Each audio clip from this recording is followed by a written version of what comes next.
முருகன் ஏன் ஆறுமுகம் கொண்டவர்? ஆறுமுகன் வரலாறு. முருகன் ஆறுமுகன் ஷண்முகன் என்று அழைக்கப்படுவதற்கு காரணம் அவருக்கு 6 தெய்வீக முகங்கள் இருப்பதுதான். இதற்கு பின்னால் அழகான புராண கதை மற்றும் ஆன்மீக அர்த்தம் உள்ளது. அசுரன் சூரபத்மன் தேவைகளை துன்புறுத்திய போது சிவன் தனது 3ஆம் கண் திறந்து 6 தீப்பொறிகளை உருவாக்கினார்.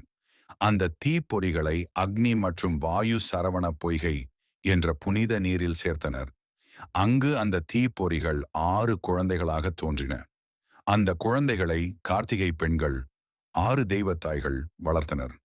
பின்னர் பார்வதி அந்த 6 குழந்தைகளையும் அணைத்தபோது அவை ஒரே உடலில் 6 முகங்களுடன் முருகனாக வெளிப்பட்டார். 6 முகங்களின் ஆன்மீக அர்த்தம் ஒன்று. 6 திசைகள் கிழக்கு, மேற்கு, வட, தென், ஆகாயம், பூமி எல்லா திசைகளிலும் முருகன் காப்பாற்றுகிறார். இரண்டாவது, 6 தெய்வீக குணங்கள்: ஞானம், வைராகியம், வலிமை, புகழ், செல்வம், சக்தி. மூன்றாவது, மனிதனின் 6 குறைகளை வெல்லுதல். முருகன் பக்தர்களை காமம், கோபம், பேராசை, பாசம், அகங்காரம், பொறாமை இவற்றை வெல்ல உதவுகிறார்.